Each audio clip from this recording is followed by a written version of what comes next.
ಗಾನವಿ ನನ್ನ ತಾಯಿ. ಒಂದು ನಿಮಿಷ ಓಕೆನಾ? ಎಸ್ ಹೇಳಿ. ಗಾನವಿ ನನ್ನ ತಂಗಿ ಮಗಳು. ಅವಳು ತುಂಬ ಮುದ್ದಾಗಿ ಸಾಕಿದ್ರಿ. ನನಗೆ ಹೆಣ್ಮಕ್ಳಿಲ್ಲ. ಸರಿ ಸಾಕಿದ್ವಿ. ನಾನೇ ಮೂವ್ ಮಾಡಿದೆ. ಇದು ಯಾರೋ ಹುಡುಗ ಚೆನ್ನಾಗಿದ್ದಾನಂತೆ ನಮ್ಮ ಫ್ರೆಂಡ್ ಯಾರೋ ಹೇಳಿದ್ರು. ಎಲ್ಲ 6 ವರ್ಷಕ್ಕೂ ರವಿ ಇವ್ರ ಕಡೆಯವರಂತೆ. ಇವರು ತುಂಬ ಚೆನ್ನಾಗಿದ್ದಾರೆ, ಬಾರ್ ಇಟ್ಕೊಂಡಿದ್ದಾರೆ, ಒಳ್ಳೆ ಚೆನ್ನಾಗಿರ್ತದೆ ಫ್ಯೂಚರು ಅಂತ ಮಾತುಕತೆ ಎಲ್ಲ ಮುಗಿಸಿದ್ವಿ.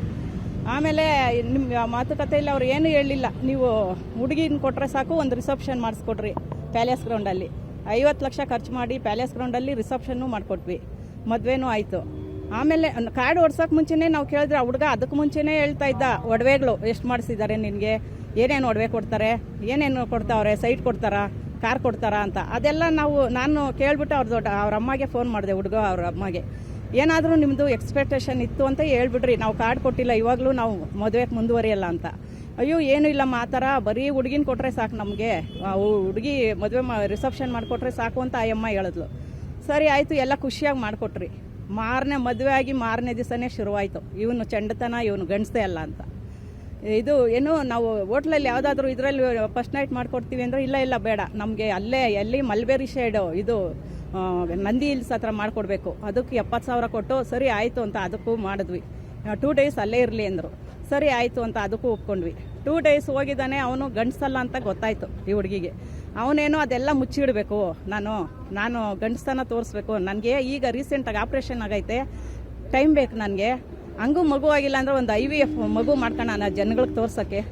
ನಮ್ಮ ಮಗು ಚಡ್ಡಿಗಳು ಇವೆಲ್ಲ ಹಾಕ್ದೋಳಲ್ಲ, ಚಡ್ಡಿಗಳು ಎಲ್ಲ ತರಿಸ್ಕೊ, ನಾನು ಇನ್ಸ್ಟಾಗ್ರಾಮಲ್ಲಿ ಫೋಟೋ ಹಾಕಬೇಕು, ಹಾಕಬೇಕು, ಶಾರ್ಟ್ಸ್ ಹಾಕಬೇಕು, ಅವಳನ್ನ ಅವಾಗ ಇಟ್ಕೊಳೋದು ಫೋಟೋಗೆ ಬೇಕಾದರೆ ಮಾತ್ರ, ಇಲ್ಲಾಂದ್ರೆ ಬೇಡ.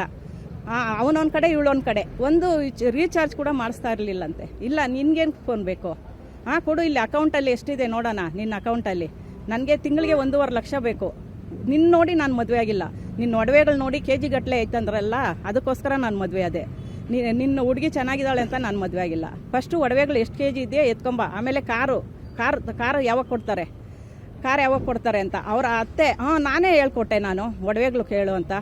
ಊಟ ತಿಂದೆ ಬಿಟ್ಟೆ ಅಮ್ಮ ಅಂತ ಒಂದು ಸಲ ಇಲ್ಲ. ರೂಮ್ ಬಾಗಿಲು ಓಪನ್ ಮಾಡ್ಕೊಂಡು ಮಲಗಬೇಕು. 12 ಗಂಟೆವರೆಗೂ ಮಾತಾಡ್ಕೊಂಡು ಕೂರಿಸ್ಕೊಂಡು ಮಗನ್ನ. ಈ ಹುಡುಗಿ ಹತ್ತು ಕಣ್ಣಲ್ಲಿ ನೀರೇ ಬತ್ತೋಗ್ಬಿಟ್ಟೈತೆ 2 ತಿಂಗಳಿಂದ. ಒಂದು ವಾರಕ್ಕೆ ಇನ್ಯಾರಾದ್ರೂ ಹುಡುಗಿರು ಬಂದ್ಬಿಡ್ತಾ ಇದ್ರು. ನಮ್ಮ ಹುಡುಗಿ ಆಗಸ್ಟ್ರಲ್ಲಿ ಇಷ್ಟು 2 ತಿಂಗಳು ಇದು ಮಾಡಿದ್ಲು, ಯಾವಾಗೋ ಬಿಟ್ಟು ಒದ್ದು ಬರ್ತಾ ಇದ್ರು. ನಮ್ಮ ಹುಡುಗಿ ತುಂಬ ಸಾಫ್ಟು. ಏನಮ್ಮ ಅಂದ್ರೆ ಏನೇ ಅನ್ನೋದು ಬರಲ್ಲ ಹುಡುಗಿಗೆ, ಅಷ್ಟು ಇದು. ನಮ್ಮ ಅಣ್ಣ ನಮ್ಮ ದೊಡ್ಡಮ್ಮ ಅವ್ರಿಗೆಲ್ಲ ಹೇಳ್ಬಿಟ್ರೆ ಅಷ್ಟೇ, ಇವ್ರನ್ನ ಏನು ಮಾಡ್ತಾರೆ ಅಂದ್ಬಿಟ್ಟು ಎಲ್ಲ ನೋವು ಒಳಗೆ ಇಟ್ಕೊಂಬಿಟ್ಟವಳೆ.